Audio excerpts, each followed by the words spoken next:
বৌদিকে না জানি আজকে আমি 24 ঘন্টা বৌদির বাড়িতে লুকিয়ে থাকবো ইয়ে কন্টেন্ট বেঞ্চোদ। আর দেখবো সারাদিন বৌদি কি করে। এই আমরাও দেখবো। কিন্তু লাস্টে যে বৌদির এত বড় একটা পর্দা ফাঁস হয়ে যাবে যেটা তো আমি ভাবতেই পারিনি। ও ফাক, তাই নাকি? এই তো বৌদি অন্য কারোর সঙ্গে ধরা পড়েছে, এবার দাদাকে কি জানাবো? Yes, content. সকাল 6টার সময় যখনই আমি চুপি চুপি বৌদির বাড়িতে আসলাম, হ্যাঁ তখন কি হলো? আমি দেখতে পেলাম বৌদি তো নিজের ঘরেতে নেই। হ্যাঁ, বৌদি বাড়িতেই নেই। কিন্তু এত সকালবেলায় বৌদি কোথায় বা যেতে পারে সেটাই আমি ভাবছিলাম। সেটাই তো খুবই চিন্তার বিষয়, এত সকালবেলা বৌদি কোথায় যেতে পারে? আগে থেকে আছে হয়তো, দেখ। বৌদি তো কলপারে মনের আনন্দে থালা বাসন মাজছে। মনের আনন্দে ভাই কে বাসন মাজে? ভাবো তোমার সামনে কোনো একটা লোক টসে যাচ্ছে আর তুমি কি বলছো, বাহ লোকটা কি মনের আনন্দে টসে যাচ্ছে। জানলার উপরেই বসেছিলাম, হঠাৎ করেই দেখি বৌদি চুল মুছতে মুছতে এদিকেই আসছে।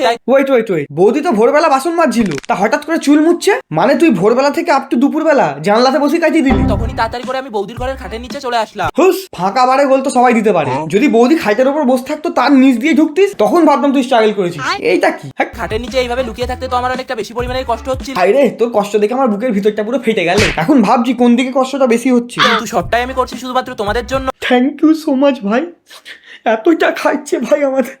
তোমরা ভিডিওটাকে প্লিজ লাইক করে দাও। বৌদির তো কোনো আইডিয়াই নেই যে আমি বৌদির ঘরে খাটের নিচে লুকিয়ে রয়েছি। এই কেউ স্ক্রিপ্টেড বলবে না, রিয়েল ভিডিও, রিয়েল প্র্যাঙ্ক। আর তোমরা যদি এই পর্দা ফাঁসের বিষয়টা জানতে চাও তাহলে কমেন্ট করো পার্ট 2। স্টার জলসা সিরিয়াল বানাচ্ছ তুমি? এতটা দূর অব্দি ভিডিওটা দেখার পরে বলছিস সাসপেন্স সেকেন্ড পার্টে। জেঠিমার বাড়িতে লুকিয়ে থাক, দিদির বাড়িতে লুকিয়ে থাক। ভাই বলছি বাড়ির লোক শেষ হয়ে গেলে বলিস আমার খাটের তলাটা খালি আছে, আমার সব ভাইরাল করে দে ভাই।